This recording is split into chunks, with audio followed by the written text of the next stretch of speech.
Baka naman. Yun lang. Yeah. Sa akin naman, siguro I'm seeing 4 billion. Sana all. Hindi, yung parang pinag-uusapan natin kanina ba nasa streets tayo. Na parang very hopeful ako doon sa career. Kasi looking doon sa mga tinitingala ko sa field, may mga taong nakita namin stable and successful. Usually, nag-start yung boom nila around 40s. Yun yung pinaka talagang start nung peak nila. Pero nakapag-start sila siguro earlier than that. Pero yung talagang peak na talagang komportable lahat ng buhay, nasa 40s, 45, 55 nga yung iba di ba? So ngayon, I'm 30 and ang nakikita ko kasi talaga is mag-focus sa mga gusto kong gawin. And that's why I'm feeling hopeful.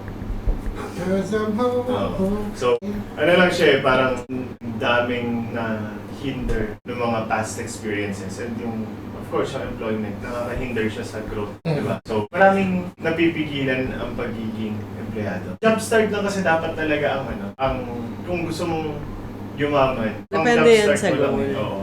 Pero, there are a lot of people pa rin na komportable na silang maging empleyado. There are a lot of people na masaya silang maging empleyado pero ang goal nila is mag-climb doon sa corporate ladder. Pero may mga tao din, may gusto nila, ito lang yung level nila. Kahit na may mga opportunities na binibigay sa kanila pataas, ayaw nila kasi doon na sila masaya.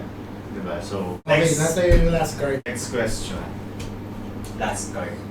Tindig, I own my truth. Where in your life can you stand tall?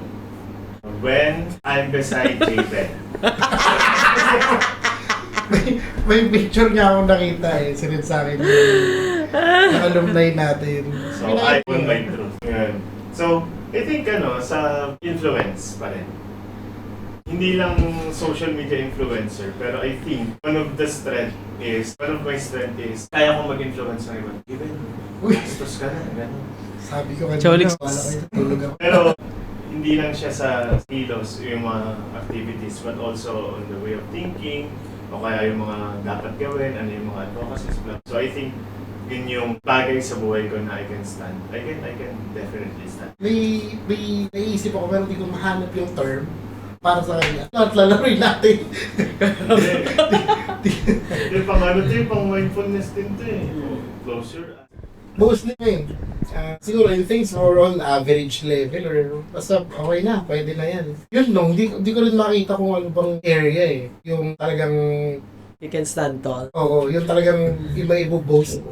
Masasabi mong Yan ko sa mga Anong pangalan kiddie ng party. Anong pangalan? Rubber shoes na bibili natin sa kanya. Thin cot. Yun ka, magsastand. In green cotton. Kala ko sa mga kiddie party. Okay, walang context. Ikaw. Hindi ba siya to? Ay, can you, saan nga ba? Ah, Siguro sa medyo malapit sa influence, pero pag instill ng principle, for some people na nakakausap ko ng maayos at malalim. May mga worries here na ganyan.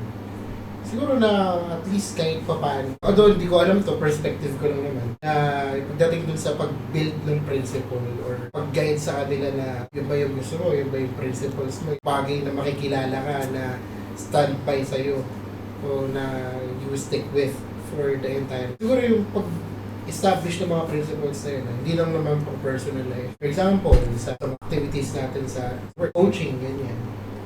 Sa mga co-curricular, sa mga kung ano man yung inilalapit na concerns. Siguro nakikita ko naman na yung okay naman dun sa pag-alog sa kanila na ano ba yung mga prinsipyo susundan mo or paano ba natin pakakapitin o palalabasin yung principles mo sa mga ginagawa. I think ganun. Kasi may stubbornness din ako pagdating sa parang mga morality ng mga tao. For example, porque hindi nakikita ng iba, gagawin mo na. Pare, may gagawin kang hindi... Dami lang babanggitin yung pangalan. May gagawin kang hindi tama, tapos di naman nila malalaman yun, gawin na natin. Yan.